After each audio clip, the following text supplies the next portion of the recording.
Baby, be in love with your fantasies. I can be a star, make us high, so bright. Welcome to my dungeon, this is ecstasy. Let me play the fantasy. What's good, YouTube? It's your girl, Asia. And it's your boy, BJ. And we back like we never left. We done pulled up again by the tap in. Check out another video. Now, we were talking about Larry Elder when we did his last video. And this one here in particular is him changing Dave Rubin's mind forever just in regards to racism. I'm very intrigued with Larry Elder just in regards to like his career too and where he comes from, like his dad and just where he comes from. Period, and for him to be able to make it to where he made it to, I mean, it's very, very remarkable. But he's going to be actually doing an interview, and I just want to check it out. Okay. Check it out and see what he's talking about. All right. Are you ready? Yeah. Make sure y'all like, comment, and subscribe. Let's All right, jump into it. Let's check it out. You gotta change that. Yeah. So, but you wouldn't not acknowledge that there are some systemic issues. Give me an example. Tell me what you think the most systemic racist issue is. What is it? Well, I would say that because black people in many cases, were descendants of slaves, that racism as an institution, that it just, a certain amount of it just exists. 2015? Give me the most blatant racist example you can come up with right now. I think you could probably find evidence that, in general, cops are more willing to shoot if the perpetrator is black than white. What's your basis for saying that? Last year... Well, look, I know a lot of people would say, look what's going on in Chicago. I know what they would say. Yeah. I'm talking about what the facts are. 965 people were shot by cops last year and killed. 4% of them were white cops shooting unarmed blacks. In Chicago in 2011, 21 people were shot and killed by cops. In 2015, there were 7. In Chicago, which is a third black, a third white, and a third Hispanic, 70% of the homicides are black on black. About 40 per month, almost 500 per year last year in Chicago, and 75% of them are unsolved. Where is the Black Lives Matter on that? The idea that a racist white cop and shooting unarmed black people is a peril to... I've been wondering that for a very, very, very, very, very long time in regards to... Man, that's heavy right there. Because like I said, with the Black Lives Matters movement, we was talking about that at one point in time when the Black Lives Matter movement was going on, where every time like you see a white cop shooting a black person and then it pops up on TV, you know, that's when they go to the city. That's where they're there with their mom and with the person that got killed. They're there with their parent, with their relatives and trying to come together and trying to. Bring awareness, but then, like I said, when you have like everything that's going on in Chicago, like Black Lives Matter, Black Lives Matter. I mean, it gotta matter everywhere in every situation, especially when it's black on black. Crime, right, yeah. That's heavy. Oof. The idea that a racist white cop and shooting unarmed black people is a peril to black people is BS. It's complete and total BS. And it's what we see. It's what we see. Like that's what's highlighted to us, because that part of it, I feel like is where the racism is set in. Is because they're highlighting that part of it to make black people think that they're the only ones out here that's being shot and shot down like that. Because that's what's being highlighted. As soon as they get this one isolated incident, then they spread it all over the media, social media. It goes everywhere. It goes viral because somebody caught the video, and then now they're trying to make it out to seem like, oh, it just happened in every single place, everywhere. Yeah. And there are isolated incidents, but it's like if you're only talking about these only ones, it's going to make it seem like these are the only people that's getting killed and murdered every day. Seeming like senselessly sometimes, Right. Senselessly. Yeah. That's a hard word. That's a lot of syllables. Senselessly. There you go. Okay. black people is BS. It's complete and total BS. Wow. And the reason for these so-called activists saying this is the assumption that racism remains a major problem in America. The media, CNN, especially MSNBC, runs down whenever a black cop shoots somebody, and it's some march on Washington. It's ridiculous. Black people, half the homicides in this country are committed by and against black people. Last year, there were 14,000 homicides. Not talking about suicides, I'm talking about homicides. Half of them were black, 96% of them black on black of that 7,000. Where's the Black Lives Matter people on that? So there's where you would say that this is purely Wow. because of social justice. This Pure- is purely because because they want ultimately for people to be angry enough to just keep voting Democrat. That's right. And where's the evidence of a lack of social justice? When a black suspect is killed by a cop, believe me, the media's on it. People are watching it, and justice will, for the most part, occur. In Baltimore, where Freddie Gray was killed, Freddie Gray died in a van. I shouldn't say was killed. Died in a van. Yeah. You have a city that's 45% black. City council is 100% Democrat. The majority of city council is black. The top cop at the time was black. The number 2 cop was black. The majority of the command staff is black. The mayor is black. The AG is black. And yet here we are talking about racism. I mean, it's absurd. Yeah. It's absurd. So it's funny, I find myself caught in between this a little bit as a liberal where I want to always try to defend the other. So in this case, the other being black people, I'm always sympathetic to that. And that, at the same time, I hear you laying out a pretty solid case. These are just the facts. I'll tell you something else, too. There was just a study, University of Washington, and it turns out cops were more reluctant, more hesitant to pull the trigger against a black suspect than a white suspect. Probably because of the fear of being accused of racially profiling and the fear that the civil rights establishment was going to come down on them. So if anything, whites are more likely to be shot by a cop under certain circumstances than a black person. And in the last 30 or 40 years, the percentage of suspects killed by cops who are black has declined 75%. Wow. Yeah, that's mind blowing right there for him to say that right there. Can you imagine? Not even that. Everything that he's saying right now. Now they don't even want to shoot black people because it's almost like they are so afraid of the highlight that they'll get for the backlash of that. Like, yeah, feeling like that if they do, it's gonna seem like it's racially motivated. Yeah, Which I can see that could be in the back of some of their minds. Who wouldn't? Just in regards to everything that's going on, especially when you see what's happening to police officers that are shooting people, and then it comes back onto them, and then charges are pressed against them. Convicted of murder. So do they have anything like for the Black Lives Matters in terms of like black on black crime that like he's speaking of? He said 96% of the 7,000 of the 14,000, 50% of them were black crimes, and 96% of the 7,000 were black on black crimes. It was a very high percentage. Why is BLM not pushing any like matters on that Again, issue? like I said, this seems like this is just the era of people just coming with movements. So what do they do? For either propaganda reasons or for like monetary gain. I mean, you just saw in the paper or online. Okay, so they're only there when the white cop shoots the black man. That's when they show up. Where else have they been? I mean, what other rallies do they have? What other rallies have you seen? Okay. Do they come to like to here in our city and come to the church? No, I mean they will. They'll come to the city when something happens, but I don't just see them like just rallying in regards to like just everyday crime that's going on. No, they come here when they're rallying in regards to like something in regards to like police and things of that nature. And then they get and now they're taking it so far as trying to like defund the police and things of that nature. So it comes to like a propaganda type of thing. I feel like, especially with a lot of movements that go on right now. Is that the only time? Well, I'm not gonna say a lot of movements, but there are movements that are going on that are just based on that are kind of just rooted in that.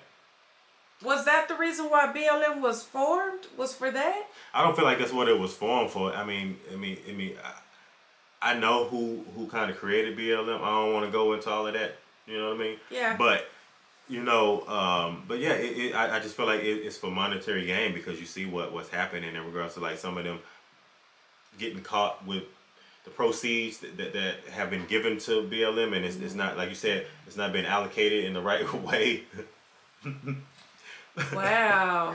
It's not been allocated. It's not going to the right people, because you still have people that that they go to, like people that have been killed and murdered, and they help them get money, and BLM get monetary gain, and those people go back. It's almost like they use them to get money, like to. Just for the movement, you know. That's what I'm saying. Whatever that means, you know what I mean. Ultimately, to get money. I really feel like that. I just really feel like that at this point, for sure. Wow. Black person.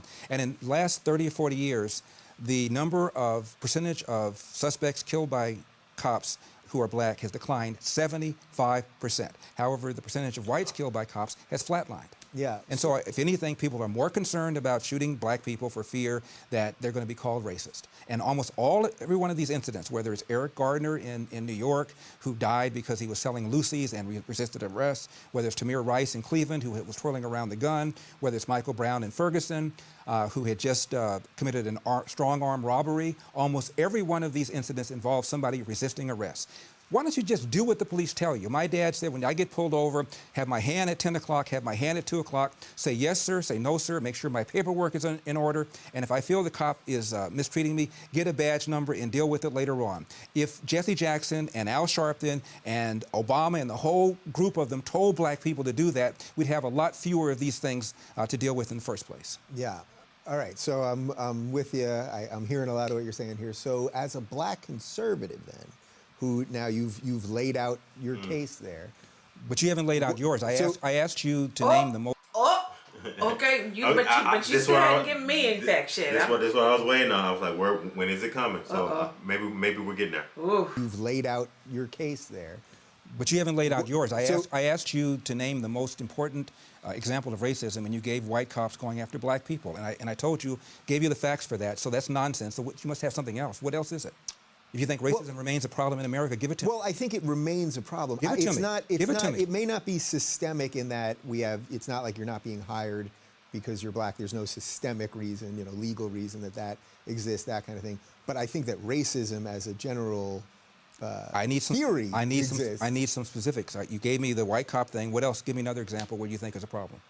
Well, as a black conservative, tell me how do you get people to come around? You're the one who made the assertion that you think racism remains a major problem in America. I asked you to give me an example. You gave me white cops going after blacks. As far as I'm concerned, you didn't hold it up very well. What's the other argument you have? What's the other thing? Well, I don't know that it's systemic in the sort of. Marietta is ticked off. I'm not even saying he ticked off. I think he's just tired. He just exacerbated in regards to this question that he's asking him. But do you think? Because he's not giving him really any foundational evidence in regards to from this interview. Like he's not giving him anything. I mean, when you think about systematically, like I can't think of anything even off the top of my head. But when I think about like individuals, like in general, like there are individual people. I see that more. You know what I mean? Yeah. That are, but I don't necessarily. I wouldn't say that. I can't really. I don't think I could say. Because I mean, just my own personal standpoint, like I say, I don't know. I can't speak for everybody else, but like when he was talking about jobs and things of that nature, like I don't really see that because I could always go and me personally, like I could go and find a job. Like I never walked out of there feeling like, oh, they didn't like me because I'm black. Yeah. Yeah. I think most places that I can think of that I've ever been to, I've never felt like that. So me personally, I can't sit here and say that in regards to like the corporate world. From my just personal experience, and I've been on a lot of interviews and things like that, Mm-hmm. Yeah. So yeah. Macro sense. I'm not mad. I just want to know what it is you're talking about. That's exactly what.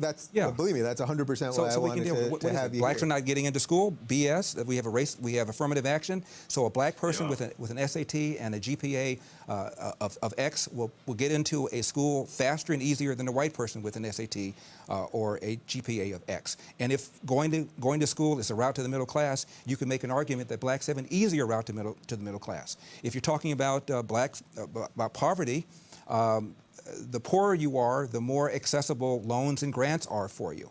The problem, the biggest burden that black people have, in my opinion, again, is the percentage of blacks, 75% of them, that are raised without fathers. And that has every other social negative consequence connected to it. Crime, not being able to compete economically in the country, being more likely to be arrested, that's the #1 problem facing the black community. And when I hear people tell me about systemic racism or unconscious racism, I always say, give me an example, and almost nobody can do it. So the family stuff. So I'll follow your logic there on the family stuff. What can actually be done about that then? I mean, what? Because that's a big reverse lift. the welfare state. They bringing that up again, and I like that he's speaking on that because Larry Elder, I feel like he's very firm in that because he said that before in regards to the welfare state and reversing that. And if you look at the numbers before the welfare state in regards to like black families and a together black family, it was higher before the welfare. Like once the welfare hit, it seemed like that's what kind of the numbers went. It just took off. They took off in the wrong way. Yeah. And I like that he's speaking on that because that's what he said before. So I like that he's like standing firm on that in regards to just black men in the home. He said that before. He said that before. Okay. Very firmly, yeah. 1890, 1900, you look at census reports, a black kid, believe it or not, was slightly more likely to be born to a nuclear intact family than a white kid. Even during slavery, a black kid was more likely to be born under a roof with his biological mother and biological father than today. What's happened is we launched this so-called war on poverty in the 60s, where literally Lyndon Johnson sent people knocking on doors. I lived in the 60s, and people knocked on doors apprising women of their availability to welfare, provided there was no man in the house. And we went from 25% of blacks being born outside of wedlock in 65 to 75% right now. And you look at how much money that we spent on welfare, and the lines are parallel. It was a neutron bomb dropped on this country, not just on the black community, but on people in general. At one time, only about 5% of whites were born outside of wedlock. Now, 25% of whites are born outside of wedlock. I was in college in 1970, and there was a report called the Moynihan Report, The Negro Family, A Case for National Action. It's written by a liberal, by a man who became a Democratic senator from New York. And at the time, 25% of black kids were born outside of wedlock. He said, my God, this number is horrific. If we don't do something about it, it could get even higher. Well, fast forward, 25% of white kids are now born outside of wedlock. It is the #1 problem in this country, and what we've done, in my opinion, is we've economically incentivized women to marry the government, and we've allowed men to abandon their financial and moral responsibility. And now we have this. Ooh. Whoa, that was a little bombshell towards the very, very end. Yeah. But it's almost kind of not surprising when you really think about it, because I've had like discussions with people in regards to like welfare and just how culture is right now, especially like I said when you had this government assistance and things like that. And I guess it was implemented with Lyndon B. Johnson. Yeah. In the 60s, I guess, whatnot.